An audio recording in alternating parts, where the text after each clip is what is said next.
The following is a conversation with Mr. James Iandoli from Engaging the Phenomenon. Now, I highly suggest all of you, and again, this is just my personal suggestion, give this conversation, this episode, a listen or a watch, simply because I think this is one of the conversations that will help further progress the overall discussion and conversation without taking any type of tribalistic controversial side. I think that the conversation that James, myself, and our great friend of the show, Riel, had here is, again, a prime example of how conversations should be had to move the topic forward. Now, I'm not trying to say this in a conceited way or anything of the sort. It is just simply my personal opinion that the conversation you're about to listen or watch was probably one of the best conversations I personally have ever had with anyone from within the UFO community, and that is no disrespect to anyone whom I've previously spoken with. Now, with that being said, I would also like to urge very, very respectfully and kindly, folks,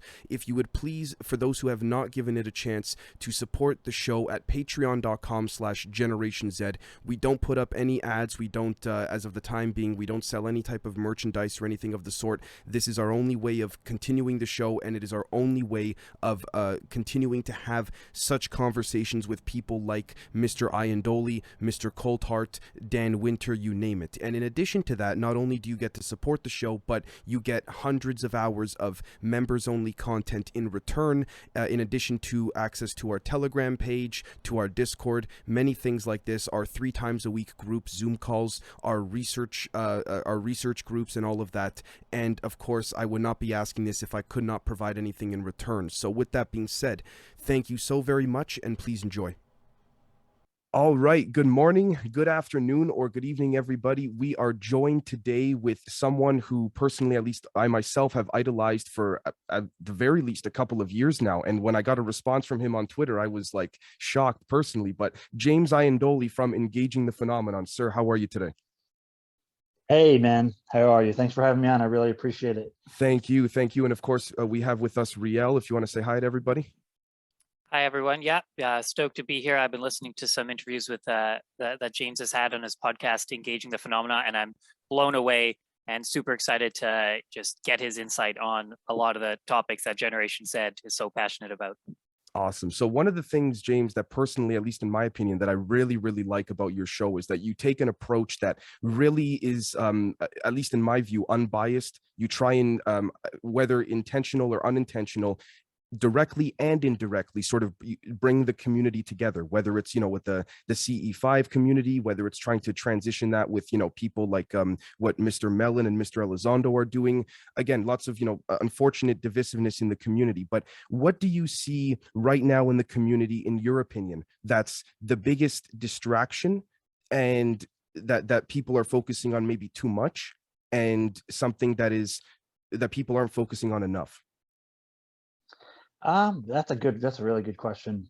I mean, just like anything else, when it's all said and done, it's I guess speculation, and again, if people are bickering back and forth rather than actually doing something, that would be a distraction and kind of get in the way. But at the same time, that's kind of part of what we do as humans, right? And even within those, communications and dialogues, there's things that occur. There's, people getting inspired, people getting motivated, people having their own insights and realizations. So at the same time, even with all the quarreling, I think that's important for human growth. Obviously some of it gets a little out of hand, but there's nothing you can do about that. That comes with the territory. So I don't know. I think to see where everything's gone with, like UFO Twitter or UAP Twitter, to now, it's pretty incredible to see. So, I can sit here and dictate and say, well, people should be doing this and people should be doing that. But with what we've been doing, and, thanks to the help from people like Christopher Mellon, Lou Elizondo, Dr. Gary Nolan, and many others working behind the scenes, we are where we are now because of everything that has occurred. So, to some extent, if it ain't broke, don't fix it. But we can always strive to do better.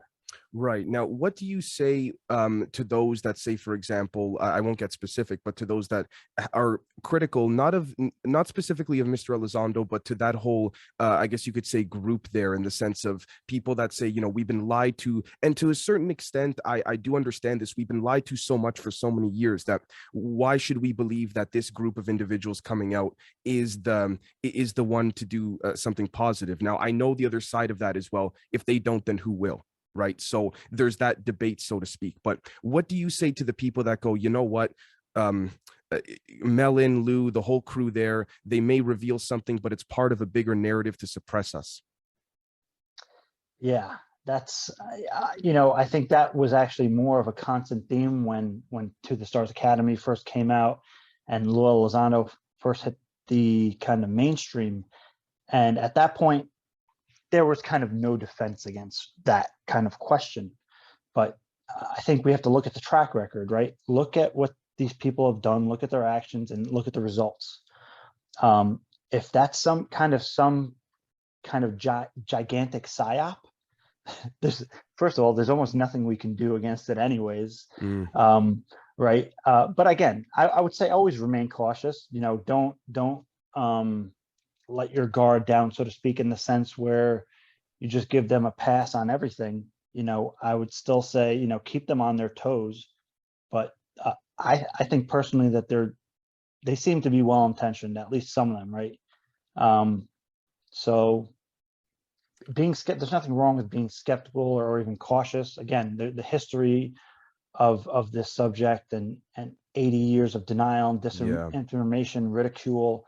So that kind of on guard is warranted and probably even necessary, because there is the opportunity for somebody to come in and hijack what is going on.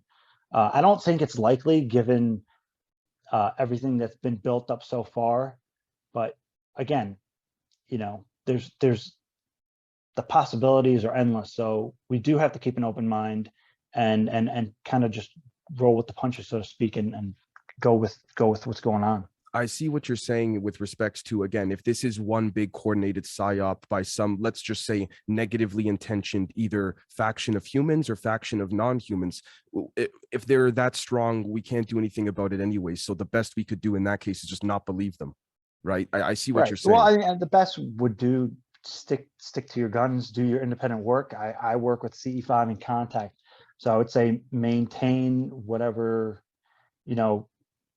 ground that you're covering, continue to do that, take notes and speak your mind, reasonably. Right. Riel, did you want to jump in? Thanks. Yeah. In addition to like the question and the answer there, I was personally one of those people that I didn't even really want to listen to Lou Elizondo, because with all of this, with this topic, like I've been diving deep into the covert operations of the CIA, the intelligence angles, the disinformation, the lies, COINTELPRO. So for me, I was like, I'm going to listen to everybody that's not getting the mainstream attention. But as soon as I flipped on your podcast and your little introduction to Elizondo, all of a sudden I was like, great points. Okay, let's just put away all of these preconceived notions I've got of who this person's background and all that. And honestly, through all of it, it seems like he's genuinely talking about his own experiences, and he seemed to be honest about saying, well, I just can't answer that.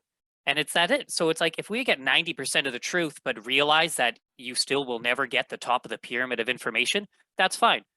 So yeah, I actually thought that individual was very genuine with their information, but their hands are tied to a degree. And it doesn't seem like he's just spewing lies. Like, it is very helpful. And I love what you're saying about the growth of all of this. And that's, yeah, important to recognize. So thanks. Yeah, and something I want to actually add to that is that in 2001, when we had the disclosure project, people were begging for more witnesses to come forward. And here you have like the ultimate disclosure project witness possible as Luis Elizondo, the guy who ran an actual UFO program for the Pentagon. And it's a different day and age, a lot, so why is it that back during the disclosure project it was okay to listen to those witnesses, but now it's not all right to listen to Luis Elizondo and and so on. So there's a contradiction there, and I think it's really in the last 20 years or so, 21 years since the Disclosure Project, people have grown a lot more distrustful of the government and authority in general. Alternative media is like the go-to now. Nobody listens to mainstream media, especially within our generation.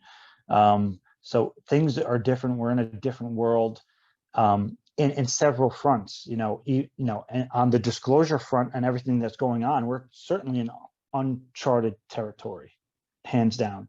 But also as a society, with the advancements of the internet and the way information travels. And I would say, I think the majority of these, people like Lou and Chris and Gary and everybody else and Jacques Vallée, right, are trying to do good things. But even within that whole effort, I'm sure you're probably going to have a bad actor here or there somewhere. Maybe not even on the forefront. But when I first heard Tom DeLonge was doing this disclosure thing, I was like, oh my God, I was really skeptical. And then when I saw him, like in 2015, he posted a picture with John Podesta, and I was like, oh my God, he's actually serious. Because at first I wasn't sure what to make of it. So we've come a long way, and I think that, again, yeah, same thing. We really have to just keep our wits about us, and I'm generally optimistic, maybe overly optimistic, but I try to remain skeptic and to a degree. And to add to that as well, that's exactly sort of the back and forth I play in my own mind as well, to play devil's advocate. Like you said, 20 years ago, everyone was like, okay, we wish we had that again. And we can argue very strongly that's exactly what we're getting now in a much stronger way. And it's almost like certain people don't realize, and this is just my opinion for the audience, doesn't mean, I'm correct or anything, but it's like even the ones that are criticizing, which to some extent is very good, right? But the ones that are constantly being skeptical for skeptics' sake, no matter what you put in front of them, notice how their skepticism is decreasing without them even noticing, because the collective conversation is moving forward. Yeah, it's moving forward without them to some degree. Right. Well, people are just like, okay, I get it. It's kind of played in a sense. But again, I understand. And there is like an importance for some people like that to kind of be the voice right in your mind, right? Like that devil's advocate or something, saying, wait, or hold on, look at this, or it's still good to have that, Right. My only issue is when people make it personal. I think that's, we should have some kind of code of ethics and research and stuff. When you start to make it about any kind of one person, or make it personal, or cross a certain line, that's just distasteful, and it doesn't help anybody. Fair. Now, before we started recording, you brought up something that I wrote down in my notes here: collective unconscious. And speaking of this, before we move on about these different groups trying to bring disclosure forward, you had mentioned that I don't want to put words in your mouth, but you possibly subscribe to some larger, I don't want to say entity, but I guess energy of sorts that is bringing this together in a timely way. Maybe, like you said before we started recording, oftentimes we as humans attribute in our bias, to one individual or one group the success of something, but we may not realize there's something larger at play. And for the audience, I'm not trying to say that in like woo-woo kind of way, but we see things like intuitionistic mathematics and many different things like this that quantum physics is warranting us to think about. So would you be able to expand on what you mean by collective unconscious bringing us together instead of maybe just one individual doing it? Yeah, so kind of what I mean about that is, things like the morphogenic field or morphic resonance, the 100th monkey effect, quantum entanglement. We see all this going on, and we just assume this has all been organized by one person or one group. But maybe it's really been organized by one organism, which is the human organism. And, we're actually working together on a global level, both consciously and unconsciously and subconsciously in different ways. And it's having this kind of massive effect because maybe, again, in the collective unconscious, we've had some kind of agreement or consensus where on a subconscious level, all, the planet, the majority of the planet has agreed that it's time to move forward on this, and we kind of just play it out in the material. So I know that might sound a little esoteric, but again, there's people who have done great work, Right? like Rupert Sheldrake with morphogenic field and morphic resonance and things like that, where it seems like there's some other level of consciousness that we tap into both consciously and most definitely unconsciously, and we act it out, and it becomes manifest. That is a great way of putting it, without getting into, like, without diving too much into either spectrum of the nuts and bolts or esoteric side. I appreciate that a lot, because I think people that were not so much into the esoteric side of things a handful of, say, months ago may actually have that sort of perspective without even realizing, right? That merging of the two, so to speak. But speaking of that, I remember when you had interviewed Lou quite some time ago, you asked him about Collins elite. And for those that don't know, allegedly this Collins elite represents a loose a congregation of individuals in the government, allegedly more so in the Air Force, that believe that these craft and beings are demonic no matter what. That because they've been raised in a very religious upbringing, they, no matter what, that's their thing. So do you, with the conversation moving as forward as it has since the time you interviewed Lou then, do you think that these Collins elite individuals reside in the Air Force more so than other bodies of government? I don't, you know what? I kind of think that they're all over. And again, somebody had noted out to me, I'll just say a former CIA officer pointed out to me in an off the record conversation that we use the term Collins elite to kind of point to an idea. These people probably do not call themselves the Collins elite. Right.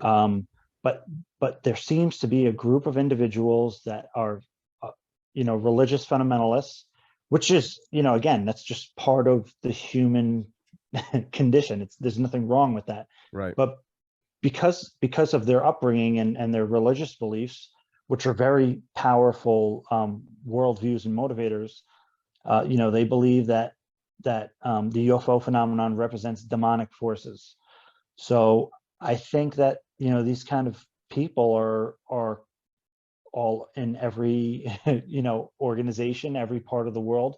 I mean, even I post videos, and sometimes I have people tell me I'm communicating with demonic forces, and I'm saying, and I say, well, and one thing about that is really you have to say what does that even mean? What is a demonic force? Right. Number one. Number two, how do you differentiate between a demonic force and an angelic force? Okay, so if I have an encounter with a being of light that's talking about universal oneness and something like that, how is that demonic? And if that then goes on to enrich my life and my experience, and even say I'm religious and that increases my devotion to God or oneness, how is that demonic, right? So a lot of times, we go through these loops of implied ideas and what they represent and what they mean. And, and in reality, we don't even have a clue in real life. What is a demon? What is demonic forces? What is an angel? What are angelic forces? What is God? These are questions. And I understand the kind of helpfulness of the organization, because that, in a sense, is kind of like a cosmology. Right. It gives us our kind of consensus point in the universe of where we stand. And again, if there are people that feel threatened by the UFO phenomenon, it's likely due to lack of knowledge. And I think that, we have these problems because the information isn't transparent and isn't out there, right? So that's one part. And another part would be, let's say it is a demonic force. Okay, great. So if we ignore it, it's just going to go away? Not likely. If this is a demonic force, we need to wholeheartedly dive right into it and find out what's going on, because then we need some serious help. And we're not going to get that by ignoring the fact. So I'd say to people or classifying it. Right. Right. I'd say to people that maintain that view, I mean, it's not, if it's not going to be helpful to the world if you're hiding that there's a demonic presence among us and it's manipulating us or whatever. The best thing you can do is inform people.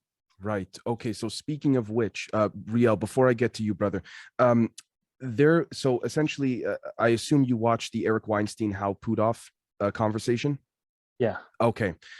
There was one, again, to the audience, think of Mr. Weinstein as you will. I know in some categories he's considered controversial, but putting that aside, there's one thing Mr. Weinstein said that I personally wholeheartedly agree with, which is something I've been saying for, pertaining to factions internally and different elements in the government, which was Mr. Weinstein said when the June report came out last year, there was something that he gathered from that report that was basically two factions going at it. One faction saying it's time to bring some of this out, and the other faction saying over my dead body. But Mr. Weinstein then went on to say that the over my dead body faction seems to be losing its power. Now, I don't want to make any assumptions, but for the sake of conversation and for the sake of picking your brain, James, could we say, based on testimony from people like Bill Uhouse, Staff Sergeant Clifford Stone, you name it, that the over my dead body faction, so to speak, is or was or still are individuals from places like the Atomic Energy Commission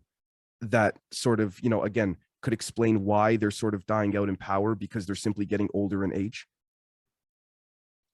Yeah, it could be. I mean, again, I don't know if you can attribute it to just one department, Sure, or even compartment. But it does seem that, again, those people that were holding on to it, yeah, some of them are actually dying out of old age. Some of them are leaving. There's speculated people who are part of Majestic or again, the Majestic is just a name, not actual. It's just a name saying people that have stewardship of secret UFO programs. It seems like younger generations are coming in, but also again, and if we're to take anything that Dr. Stephen Greer says seriously, which to some extent he has done some excellent work, despite some of his mishaps and I agree. and Yeah, kind of crazy stuff that he's done. But he said that when he was meeting with all these people, people in that run UFO programs and people that are associated with UFO programs and clandestine programs, whistleblowers and so on, that at first there was like 1/3 of the people within that group, within the people that are connected to the UFO programs, that wanted this out.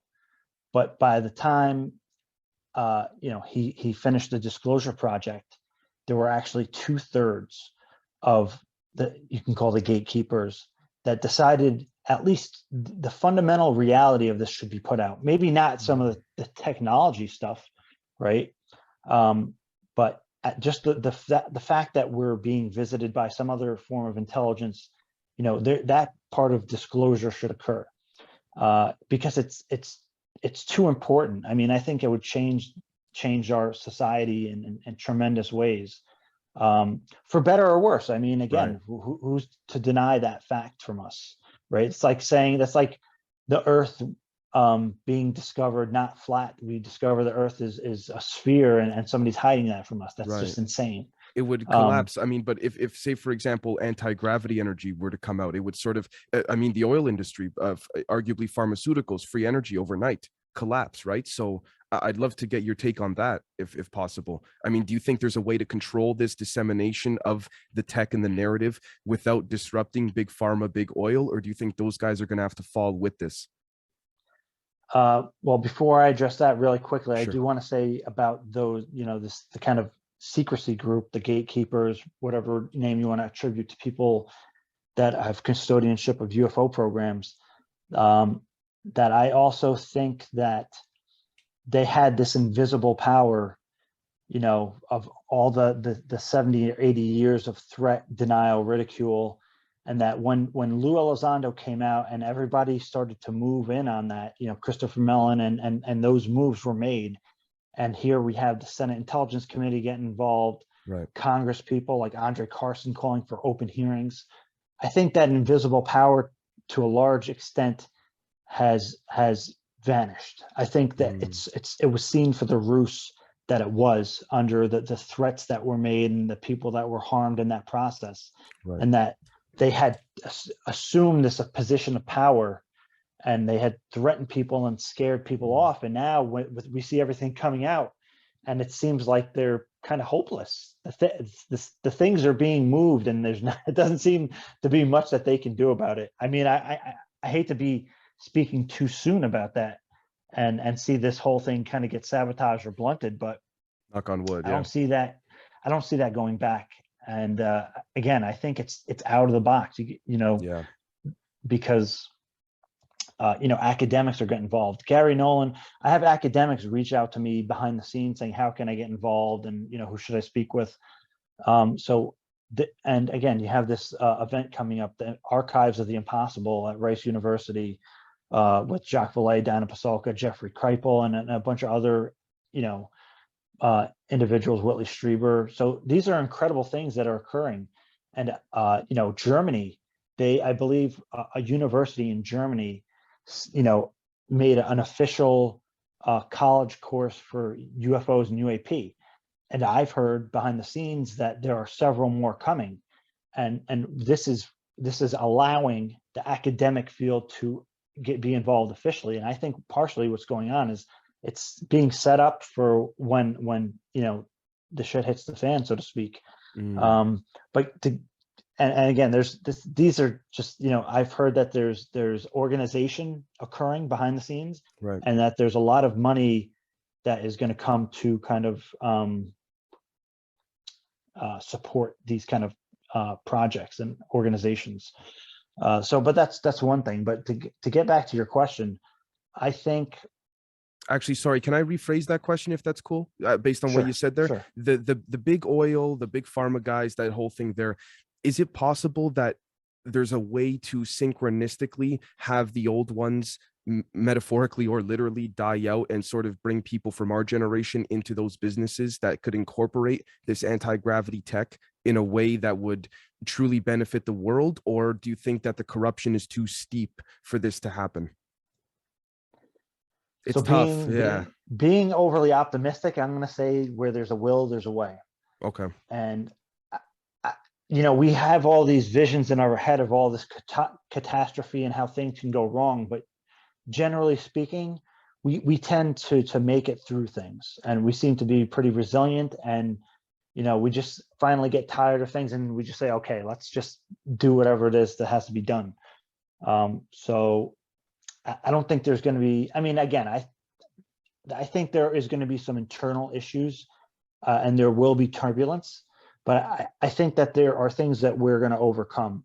And in some really old interview, it was really weird. Luis Elizondo was saying that in just one generation, you'd be able to phase in these kind of technologies. Again, I don't think they're just going to throw out there the most sensitive technologies. That stuff, I think this is going to be a drawn out process that's going to take decades. Ultimately, I don't think we're just going to be like, oh, here's 0 point energy, right? Or here's time space metric, and here you go. In 3 years, we're going to have a flying saucer and flying saucer tech, and it's going to change our entire world. And we're going to have this medical technology that can entirely heal you. So I think that this stuff is going to be slowly rolled out, slowly given to the public, slowly given to academics. And then those academics are going to have papers, and they're going to rediscover ultimately what we've been hiding, right? And and secret programs, and it's going to fan out gradually. That's how I see it. Could we say Gary Nolan and Avi Loeb would be a microcosm or an example of that, of what they're trying to do in a much larger way? Yeah, probably. That's one example. I think we're going to see more and more and more and more of that. Especially, again, you got the Gillibrand Amendment is, talking about the field effects or, biological effects of UAPs, and so their exploitation of retrieved materials. They're talking about crash retrievals. or these alleged ejected materials that come off flying saucers, which Gary Nolan hinted, that could just be exhaust, but it's still going to help us reverse the idea of what that is used for and how it came to be and so on. So I think that, I think we're going to see more of that, but it is probably going to take years. Have you spoken, if again, only if you're able and willing to speak on this, but have you talked to anybody behind the scenes, off the record, of prominence within government that said to you, James, the DOE's got a lot of stuff that it's been hiding for quite some time? So I've heard speculation of that, but I've had people tell me that they had spoken to somebody and things like that, but nobody from the DOE had contacted me and said, hey, da-da-da-da. But the DOE thing keeps coming up from different people and different insiders saying that there's something there at least. So I generally think that there's something to it. I don't know what though, and I don't know how much. Got you. Okay. Riel, did you want to jump in? Did you have any? Sure. Yeah, Matt, great answers, James. I really appreciate it. And I share your optimism. And it's especially looking into all of the, the lies and deceit and everything that's been going on, but to still maintain this like cosmic optimism, as I like to call it lately. But I wanted to touch on a few things. So when I did a little dive into the Collins Elite, and it seemed like that was almost like our way to just label the mentality of how that intelligence group thought that aliens were basically the work of Satan.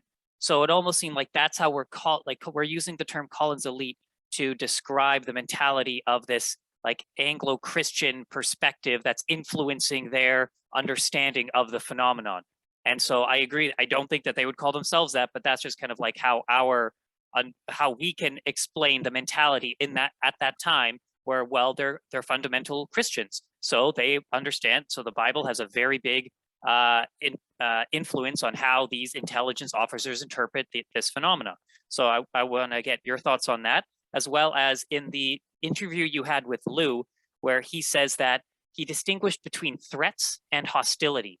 And it's interesting because that to me was a huge tell about the mentality with where he's coming at, and the whole, national defense, national security, where everything could be a threat, but not everything is hostile. And I like what you're saying, where a lot of these people think that the UFOs are a threat, but there's that kind of division in the community where, like, maybe you've listened to some of Richard Dolan's work, where he distinguishes like 4 different types of abduction scenarios. And so there's some people that think that he basically says that all abduction situations are pretty much like traumatizing in a way, but then the New Age community thinks that it's all, star seeds that are being reincarnated and helping us move along. So yeah, I actually have so many questions, but to keep it respectful with our time limit, I'll just keep it at there. So the threat concept, as well as the Collins Elite religious interpretation. Yeah, I like your the cosmic optimism. That's really cool. But so I actually did a video on the kind of threat first hostility idea. But first, let me get to the Collins Elite thing. And I had actually spoken to an individual, I don't want to name him, who said that he knew somebody that was part of this, this group of individuals. So I looked the individual he told me up, and he said this guy was a mentor of his. And this guy is, believe it or not, some kind of UFO paranormal researcher. And I looked up the individual he told me was part of the Collins Elite, or, this group of people. And the guy was super intelligent, and, he was talking about, physics and hyperspace. And it was weird because the guy had a very organized and well thought out understanding of the phenomenon. And I think I agreed with most of what he was saying. It's the only difference that I would take from what he was saying was the whole demonic thing. Other than that, and he was talking about hyperspace and that model of physics and how UFOs can kind of interact through that medium. So that it's pretty strange. I think some of them are actually informed to some degree. but it's just that tainted perspective. And again, everybody's perspective is tainted. I'm not saying, oh, they're tainted, whatever. My perspective, your perspective, everybody has their own taint. It's just their particular taint sees UFOs as a hostile threat and possible demonic force. What does Valet call it? Anthropocentric bias, I think. Yeah. And again, that's so true. That's just, again, that's human nature. And that's why I really like, Buddhism and meditation, because you can kind of investigate the root of those biases, right? And kind of, and I have another podcast, which I've been less on right now. It's called meta perspective. So the idea of like you're going meta and you continuously going meta and meta and meta and meta and seeing the bigger and bigger picture. And, you're analyzing your own thinking, and then you're analyzing the thinking of your thinking, and you're just going out and out and out and going kind of zooming out and seeing the whole terrain of where that thought originated, why it is, and is it true? That's things like that. That's fractals, like Lou says, I think. Right. Yeah. And that's, Vipassana. There's different kind of modes to analyze the nature of reality, and with that, the human mind, because that's our kind of means of experiencing reality. And so understanding the mind is a way of understanding our experience of reality. And the idea that, it's our experience of reality. Reality itself is an entire different thing within itself. So I got a little off track with that, but but the threat and the hostility, it's really interesting, because people assumed what Lou and Chris and everybody was talking about with the threat and the threat to national security that UAPs pose. There are the obvious ones with incursions. It's possible that you have a carrier group or you have pilots out and there's an object in there that's unaccounted for, which could cause a crash or something to that degree. But ATIP, what they were looking at as the biggest threat from UFOs and UFO intelligence, the biggest threat, and Hal Puthoff said this in a 2018 or 2019 lecture. He said the biggest threat that ATIP in the ATIP assessment was that another foreign country would understand this technology before us. So it wasn't that these objects were acting hostile. It was that the potential threat for other nations to discover this technology and understand it before we did could be disastrous from a national security defense level of understanding, right? I'm sure for that country it's great, that's like the best thing that could happen to them. But for us, if you're in the Department of Defense, you're thinking that's a huge security risk. So that's one thing. And there's another. I forget. There's a scale that people in the intelligence community use as far as like impact and immediate impact. I forget the scale, but it was an interesting way that they looked at threats and intelligence. But again, they'll even say, with Skinwalker Ranch, there's malevolent activity that's observed. And again, we have the abductions, right? So I don't think what we should do is ignore data, like some people have with abductions. I don't think you should say, the phenomenon is entirely good. These abductions, even though they seem horrifying, are for our own good, and we should just believe that, and that's all right. I think that we should just look at all the data and continue to realize that we're not just going to have the answer now. We're not going to just have it figured out. And with that, keep an open mind, keep collecting the data, and keep reassessing where we're at continually. Some of the, I do think that there's a degree of again, there's a trickster element of the phenomenon that seems apparent. I mean, and I don't know what to make of that.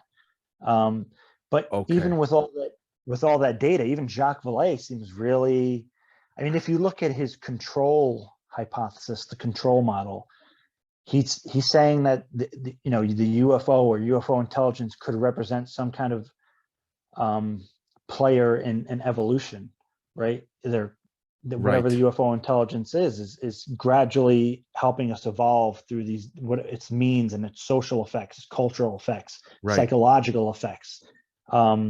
So that's all present, and I think that Vallée is actually quite brilliant, especially for his time, to have put all that forward. And you had something to say? I got a lot to say, but sorry, please finish your thought. Well, I was just going to say, so I think we need to continue to have an open mind and not come to conclusions that are just premature. Right. James, thank you, because this is a perfect transition to what I wanted to ask you about. Literally, Jacques Vallée, a couple of different things he talks about, that we may be living in what's referred to as an information structure, and the other term that I believe he coined called gifting fields, where he has a proposal that some of these crashed craft are deliberately crashed to give us some of that technology. I wanted to share my screen with you here because I wanted to get your perspective on this right over here, a proposal I've been exploring lately having to do with the zone of proximal development, right? So in the center, this would be us, things the learner can do on its own. And then on the outer circle, we have things that the learner cannot do. And then in between that, you have things that the learner can do with help. It seems like the phenomenon, assuming it's not a malevolent intention, or maybe some of it is and some of it isn't, maybe it's not coming from one source, but it seems like Vallée mentioned on Joe Rogan, the pattern of reinforcement, similar to how when you throw a ball to, for your dog to play fetch and they bring it back to you, you reward them with a treat. The phenomenon seems to sort of be doing that.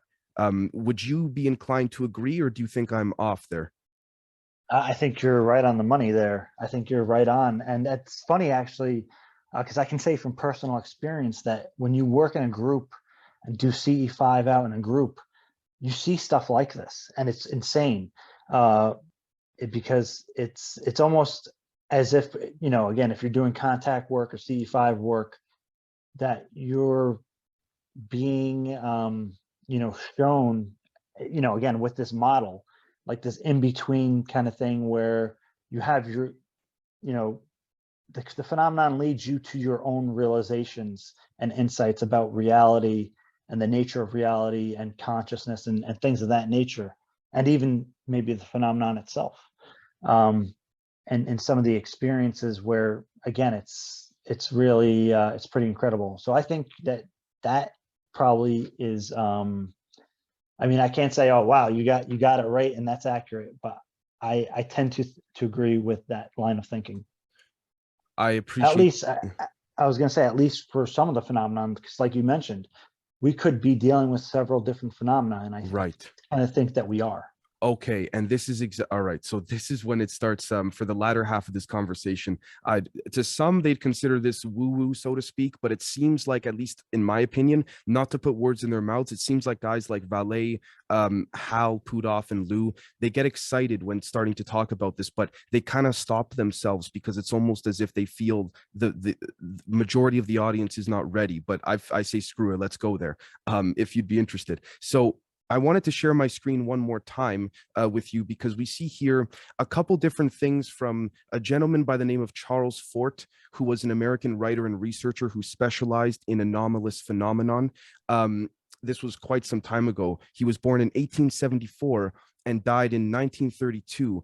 And he had said, the earth is a farm, we are someone else's property. And I'm not trying to say that in a fear-mongering way. I only want to corroborate that with what Mr. Vallée has said, which is that, and I quote, human beings are under the control of a strange force that bends them in absurd ways, forcing them to play a role in a bizarre game of deception. Again, not saying that this is bang on accurate, but would I'm only referencing this because I don't have anything else other to reference, but would David Icke's Saturn moon matrix general concept, putting the alleged species that he claims are behind this, putting that to the side, would that be a loose interpretation of what Mr. Vallée is saying, in your opinion? Well, so, Jacques Vallée, he hates when anybody takes his words and uses them either in or out of context. Right. And yes. I understand why. Yeah. So major respect to Valet, and Right. I'm not going to interpret his words in any way, other than how he's presented them. But I'll say, so the Saturn matrix thing. So I would say any kind of ideas that we think we have for understanding of how we assume that things are going on, I think we just have to just almost throw that out and say, there's no way that we could know that this is done by, and this is the mechanism. I don't think that these kind of advanced intelligences even need such things. I mean, it's attractive to the human brain because it's A, B, C, D. Wow, I can understand that. It's very linear. It makes sense to our current understanding of reality and science and technology and cosmology. My own personal idea about that is that I don't think Can I interrupt very quickly? I think what you're saying is that that's exactly part of what Valet and Davis said in the 6-layer model paper. That's part of that anthropocentric bias we got to drop. Yeah, and I would assume that maybe this intelligence doesn't even need to go through all those kind of loops to do what they have done. Sure. I think it's probably even much simpler than that. Just their simple interactions with us. And there's this Peter Levenda quote that I love. I made like a little graphic for, and it says, I'm going to have to paraphrase it because I don't remember the quote exactly, but the impact of contact and interactions are so profound that they don't seem like merely a byproduct, but they seem like that was the actual intent of the interaction and contact in the beginning. So, so that the effects that the contact has are not just kind of what happened after the contact and there were some other reasons, but the actual intention of the contact was to spark those effects. And that would kind of ripple out, through culture and social communication, so on. I see. So, but also the idea of kind of like the farm, and I think it's possible that somehow, at least again, if let's just speculate and say we're being engaged by 10 different intelligences when we're talking about UAPs. Sure. I would say, if we discovered that one or two of these intelligences had something to do with altering our genetics, I wouldn't be surprised. I mean, you know what I mean? But I don't know that as a fact. Have you, I wanted to ask, just to add to that, have you been told off the record by anyone, again, for the audience, just to be very clear, this could very well be, disinformation, could very well be accurate as well, but have you yourself, sir, been told by anyone off the record in the intelligence community, anyone, of any of these agencies or bodies, even scientific ones, that, again, I'm going to go out on a bit of a limb here, but they've told you things that are so, to our bias, woo-woo, so to speak, that it just, even if you came out and said it on your show, people would just go, James, you're crazy. Is that, if you'd be willing to answer that? I mean, there's different things that come up in conversations. Okay. Some of it is speculation, but some of it is informed. Okay. So yeah, I would say sure things like that come up, but I don't know how helpful they are. A lot of stuff, and I think it's important for people to realize, if you're a researcher, 90% of your conversations are going to be off the record. And a lot of that, it's not to like, you're not hoarding and hiding these secrets. What you're doing is you're informing your own research. Right. And then when you publicly discuss something, you've done your research, you're informed, and you're trying to communicate what you're trying to communicate in a responsible way, in a way that's helpful and that adds to the community. So, and again, out of all these, behind the scenes discussions, how much of it is disinformation? How much of it is misunderstanding? Right. How much of it is, actual real deal facts? There's a lot of things like that come up, and you have to be have your wits about you when you're navigating this field. There's landmines all over. And, I think that there are people that try to instigate things through even private conversations. So keep your wits about you, and and be responsible on how you communicate information, especially in this field, if you want people to take it credibly. Got you. Okay. So speaking of which, I just wanted to clarify for the audience as well. I didn't mean in any way, shape, or form if anyone interpreted this way to take Mr. Vallet's words out of context. The only reason is I used Mr. Vallet's words is because I look up to him so much with respects to the path I'm currently trying to explore, just one path amongst others. But speaking of this path, I've recently been, and I want to clarify for the audience, this is my own research with speaking to people on and off the record.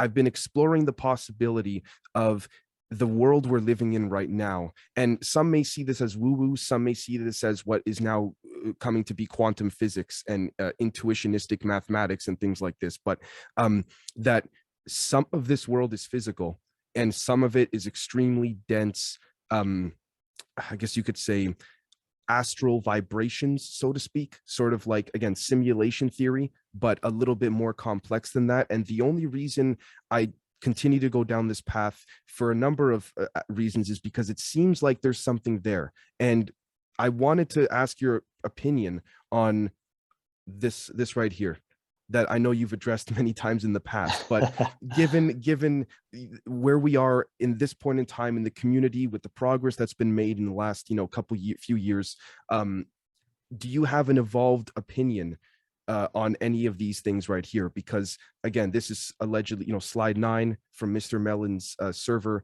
I kind of wanted to do a speed round with you and get your take on each point, if that's cool. And I wanted to get your take on it, given like relative to the people you've spoken to off the record. So if we look at psychotronic weapons, what do you gather from that, say now compared to 3 years ago or 2 years ago? Well, psychotronics, I mean, we have that within our capabilities and we have for decades. Right. So psychotronic weapons, I mean, if you're looking at that from a UAP standpoint, that kind of gets into cognitive human interface.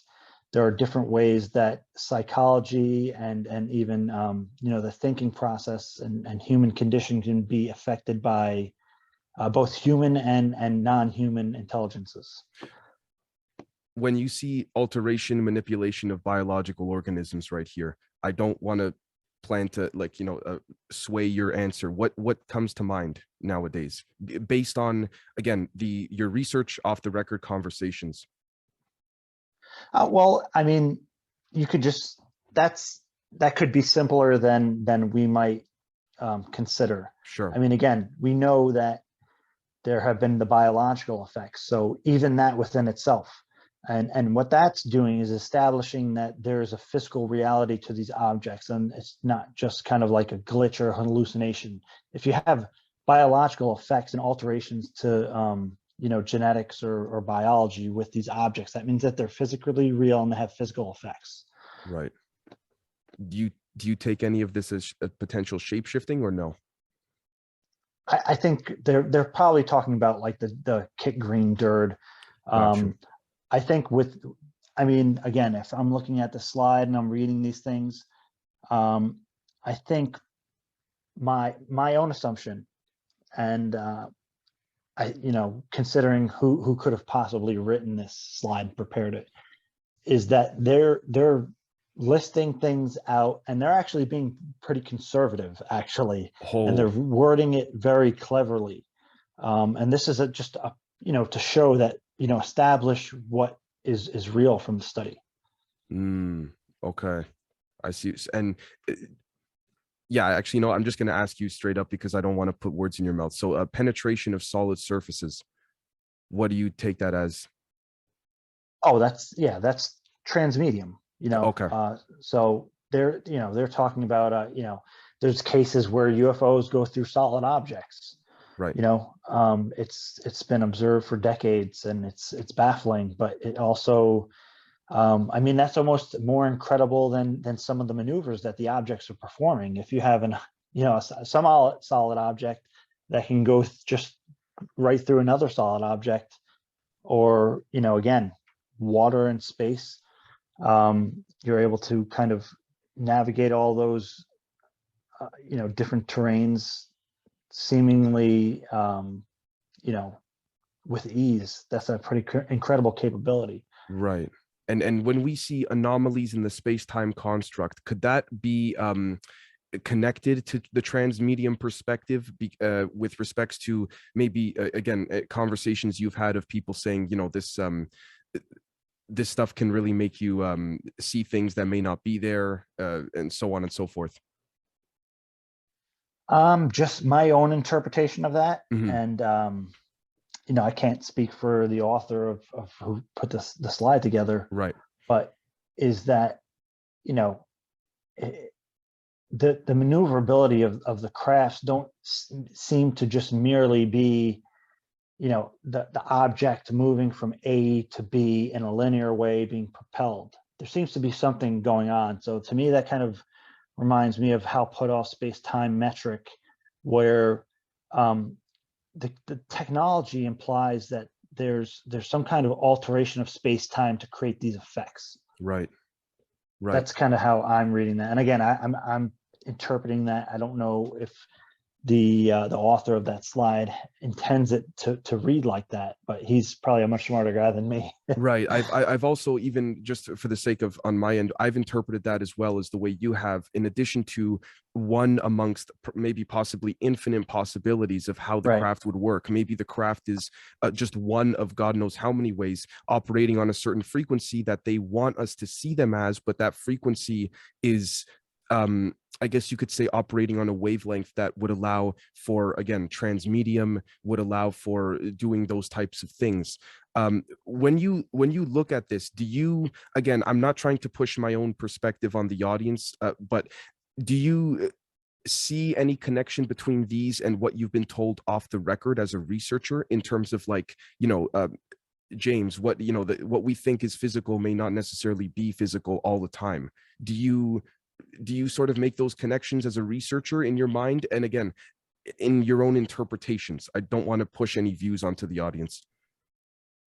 I would say yes, but you know, also with the consideration that if somebody's telling me something, you know, I'm understanding it still through my lens. So that might not be exactly what they meant, what they said in their own mind when they said it. Right. So there's still nuance to that, but yeah, I think that most of the individuals involved deeply studying this on a very real and scientific level would agree that there's more to this than we can explain. So we come up with these different hypotheses that would try to make it fit, you know, given our best understanding. Right. And you, just to clarify, you said, in your opinion, this is a conservative description of what the phenomenon is. Yeah. Wow. So. Holy crap. Riel, did you want to jump in? Thanks. Yeah, that slide's amazing, actually. I hadn't actually seen it yet, I don't think. That makes me think of how Ross Coulthart talked in our discussion about shadow people. And like that slide isn't specifically saying shadow people, but Ross Coulthart is like, hello, they're talking about shadow people, and why aren't more people talking about this? I also wanted to, with the genetic experiments, know if you're familiar with like cosmology and mythology, James, but like the Anunnaki and that whole story of Enki and Enlil, how they're the genetic scientists basically that seeded like life on Earth and have been manipulating our genetics for a very long time. I like the term to describe where we live as a terrarium, like as similar to how Charles Fort said that we live in a farm. Just for me, terrarium is kind of like encompassing whether it's flat Earth, sphere, concave, whatever you want to call it, but just, you know, this sort of like enclosed place where we've been tinkered with or created, arguably. But I wanted to bring up Dan Winter. Have you heard of him, James? The name sounds familiar, but I can't piece anything to it. Sure, yeah, he's an electrical engineer that we've actually got a series going on with him on Generation Z, and his work as an electrical engineer, he is explaining. He just published a 2.5-hour lecture on psychotronics as a master class, and I have yet to dive into that. But he has so much information, and his lectures actually explain from his perspective and his team's the science of all of that technology. Pretty much everything on that slide, him and his team at fractofield.com claim that they're basically explaining it from an electrical standpoint. And we're actually going to be having a chat with Dan Winter, probably. I think it's going to be our 5th lecture in the series, and each one is just like mind blowing about, Dave and I can't say whether it's real or not, but it's amazing stuff, and it corroborates with so many other things. And he seems to be a leading scientist in this realm, but he's still very fringe. So it's like, I would love to be able to get somebody like Gary Nolan and these other academics. You also mentioned the Archives of the Impossible. I can't wait to tune into that. But just, yeah, throwing that name out there, and hopefully you can give them some time to look into and evaluate for yourself. Yeah, that sounds very interesting. I got to look into that. And the psychotronics, I mean, we've had psychotronics for decades. There's the voice of God technology, and they even in Jacques Vallée had the talk with Jeffrey Mishlove, and this I believe the talk that there was in the 70s or the 80s, maybe even in the 70s, and Jacques is just sitting there with Jeffrey Mishlove, and I forget what Jeffrey Mishlove asked, but Jacques Vallée is just sitting there casually talking about how we've had capabilities, during the Cuban Missile Crisis, to create holograms and make people believe that they see and hear their personal God, to jam communications, and that we've had those technologies the whole time. So if and that's psychotronics. And it's interesting to note that there's even people within the UFO field who have been involved with psychotronics, and psychotronics often will also be dubbed non-lethals. And Colonel John Alexander is he's Mr. Non-lethal, and I guess I wonder if he was involved with any of that research. I wouldn't be surprised, but yeah, there's psychotronics is a real thing, and the UFO phenomenon, their version or capability of psychotronics, I believe would be on an entirely different level, like a cosmic leap. Right. For sure. So I think that psychotronics are real. We've had them for decades.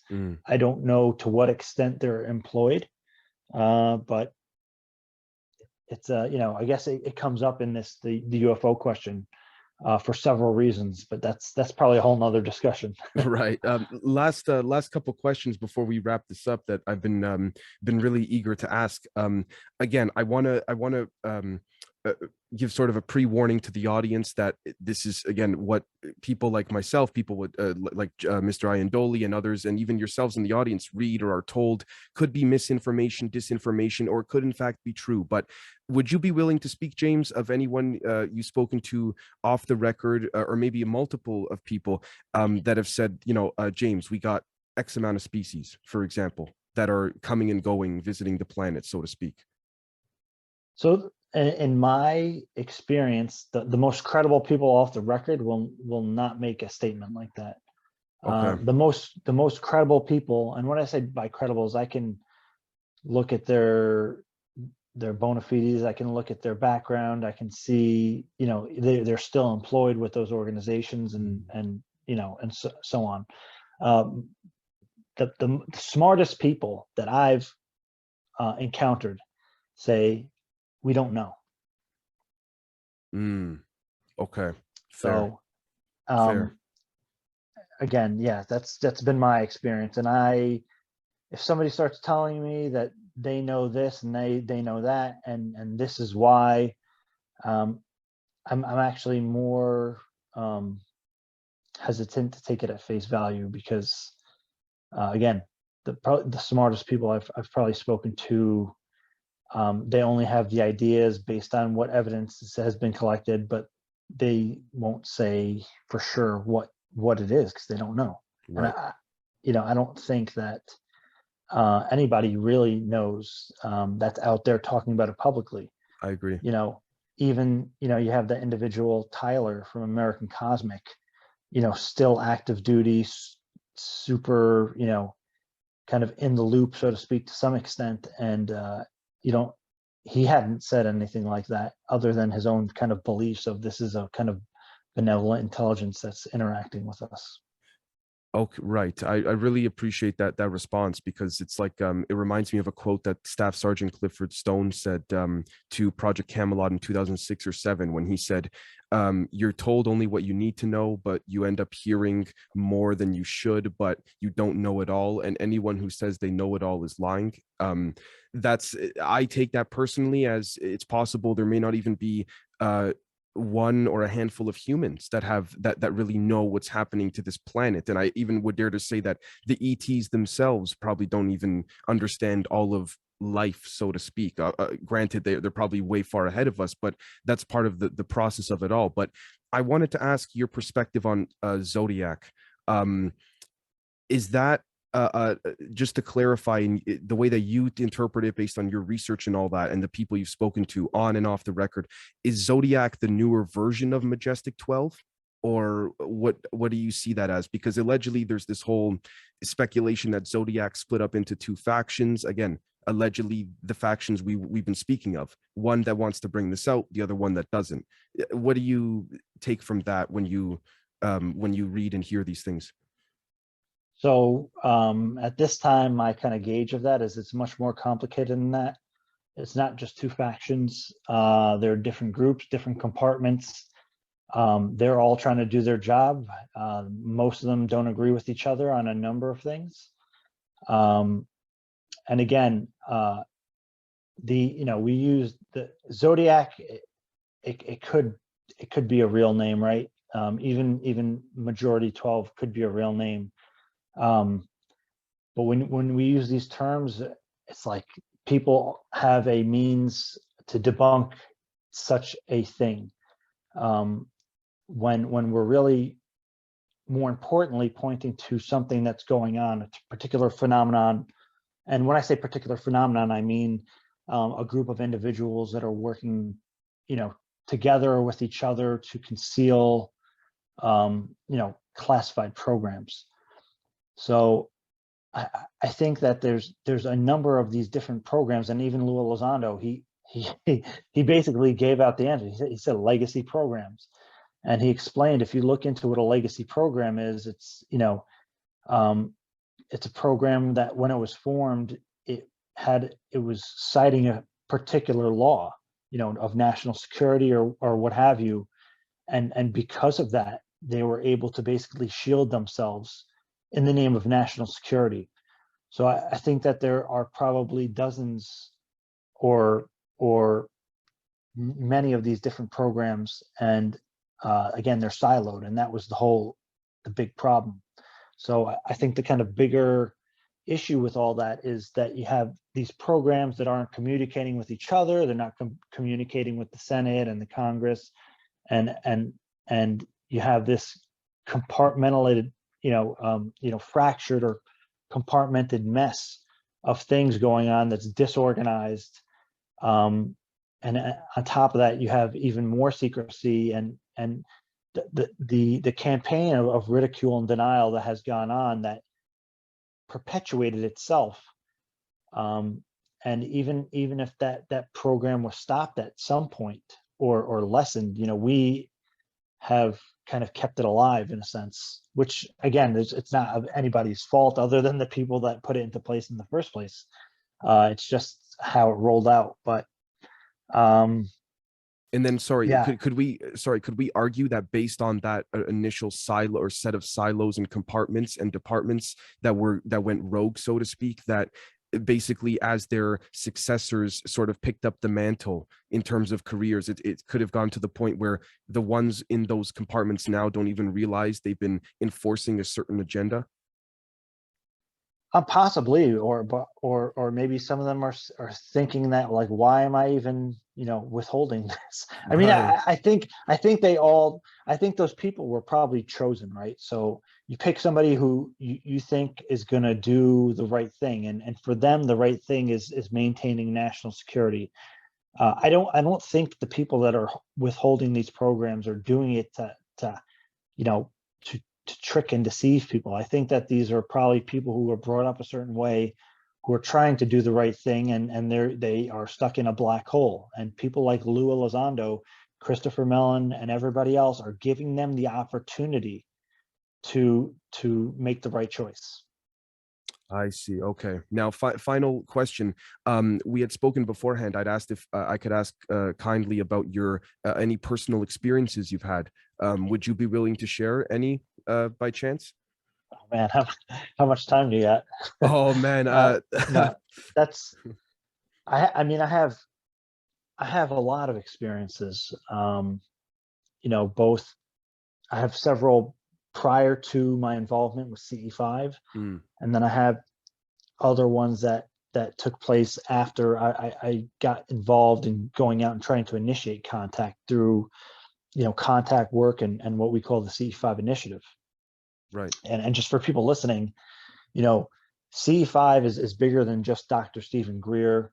CE5 is not, you know, the association with CE5 and Dr. Stephen Greer need to have some space between them, because when we say CE5, we're talking about a category of close encounters. We're not talking about the CE5 protocols, which are what Dr. Stephen Greer created as a way to have a close encounter of the fifth kind. So those are two different things: the CE5 protocol and a close encounter of the fifth kind. Two different things. And for people who want kind of like a nuts and bolts, very serious look at CE5, I encourage you to read a book called CE5 by Richard Haynes, who is a NASA research scientist. And, you know, it's a very, you know, he's looking at military cases and pilots who had these kind of encounters, where there's some kind of interaction. It does, you know, it doesn't mean that they are going out and doing meditation and some kind of craft comes in. It's talking about pilots and other individuals who are out. They see a UFO object or UAP phenomena, and they think to it or they flash to it with a light, and the object then reciprocates. That's what a close encounter of the fifth kind is. So I think it's important to distinguish those things. And you can do an entire show on CE5 and contact work and contact in a larger context, because Dr. Stephen Greer founded, you know, CSETI in 1990 with the CE5 protocols. But there was a group of people in 1974, Mission Rama, doing the exact same thing. They were going out, they were using concentration and meditation and having very successful contact, or what we would call CE5, but this is 1974, and they were having contact experiences that were human initiated, and they've got some great footage that was recorded by journalists and local media. I appreciate you trying to destigmatize the association between the name or the label CE5 and Dr. Greer. Well, it needs to be done. I mean, when I go out and do what we can call CE5, I don't use the CE5 protocols. I do my own thing now. Right.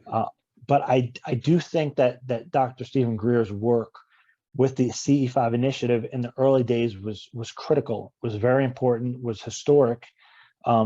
I think he's since lost his way a bit.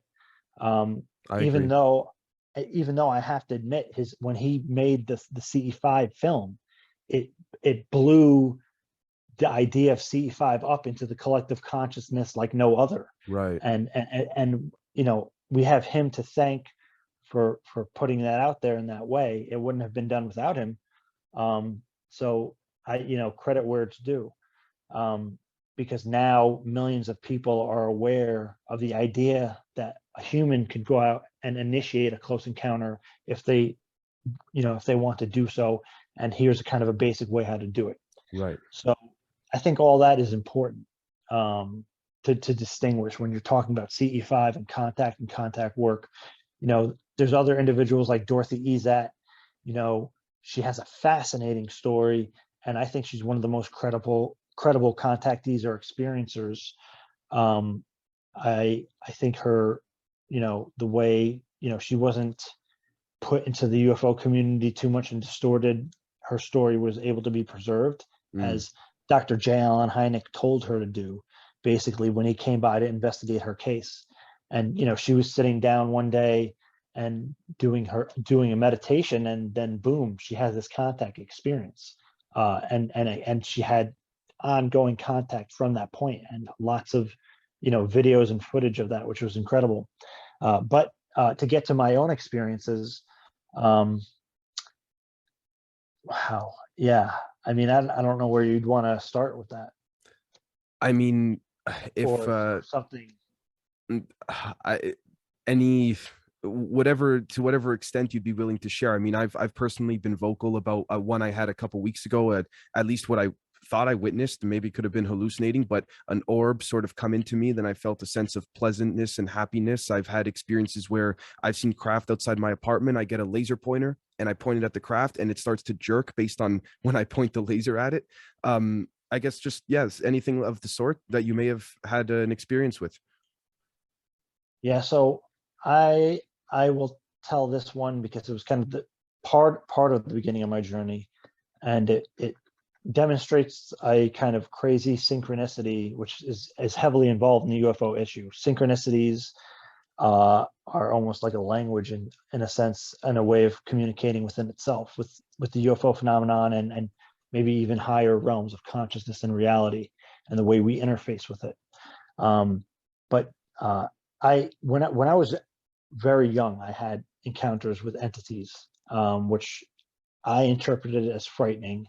But you know, I don't really talk about that too much. But that's kind of where it started for me.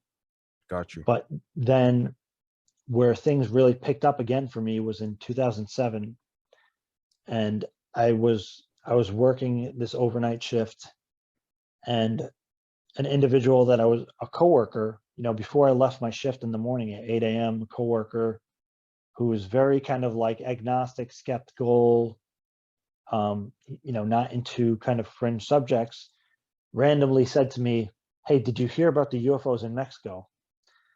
And I was kind of like taken back, like that he would even mention such a thing. And I said, "No, I didn't," because I didn't know what he was talking about. So I go home and I go to sleep. And at this point, it's maybe like 9 a.m. or something. It's because it was an overnight shift. I go to sleep and I have this like really insane dream that I'm driving down an old street near where I used to live. And there's just a electric kind of orange plasma UFO that's bigger than my car, just 20 feet above me. And I'm in, again, this is a dream, and I'm driving in the dream. This thing, I can't get away from it. And I'm in the dream, I'm super reactionary, just like, oh my God, I'm just trying to get away. And I feel all these electrical pulses through my body, and it's like super intense. And then, you know, this goes on for like a few minutes in my dream, and then I just wake up. And I kind of just snap awake, almost like you wake up from a nightmare or something. I'm like trying to reorient myself.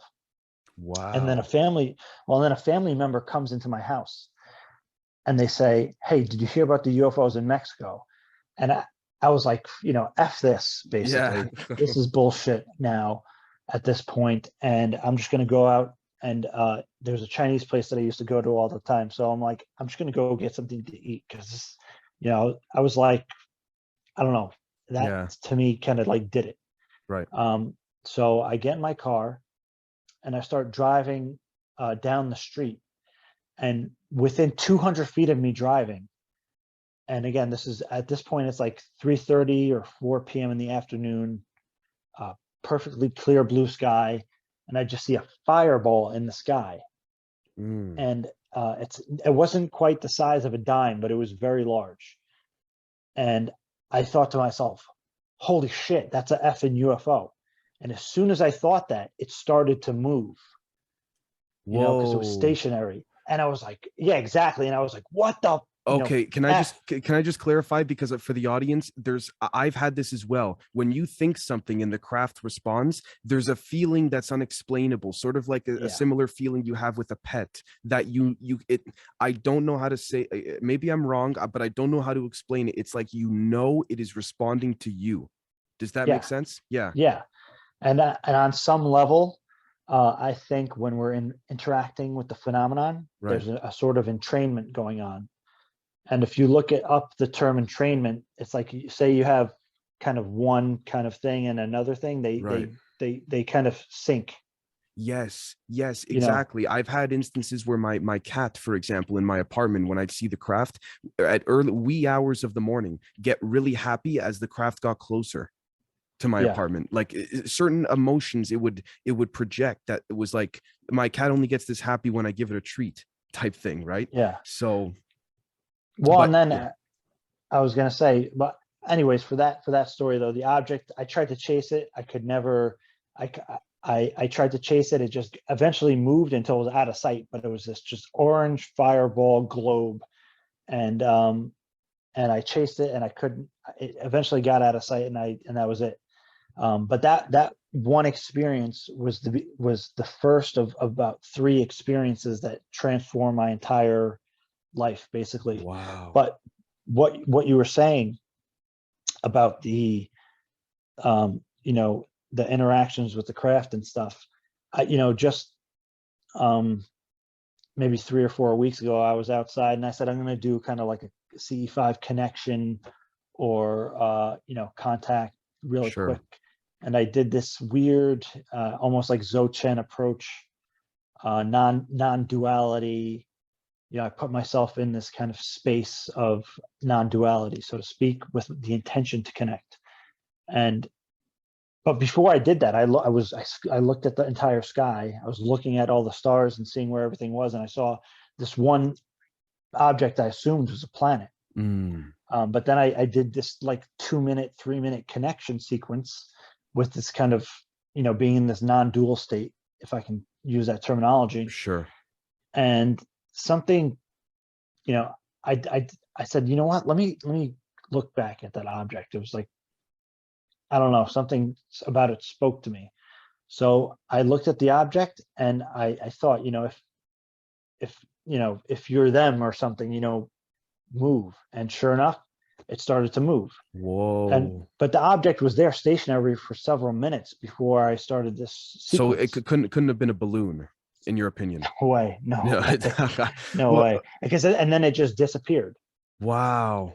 Well, Yeah. holy crap. Well, James, I don't mean to cut it so abruptly. I've got a bit of a tight schedule lined up today with a handful of other interviews, but thank you so very much for coming on. Could you please tell, and thank you so much for sharing the experience that you've had with us. And if you could please tell your audience, our audience rather, where and how they can find you.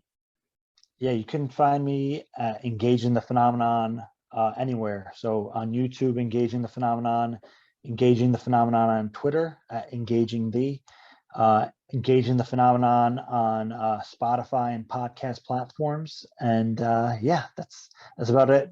Awesome, man. Thank you so very much for coming on. It's been an honor, and very much look forward to putting this out there, and hopefully the community will react very well to this. Yeah, I really appreciate it. This was a great conversation. You guys do a great job here. It was a lot of fun. Thank you so much, man.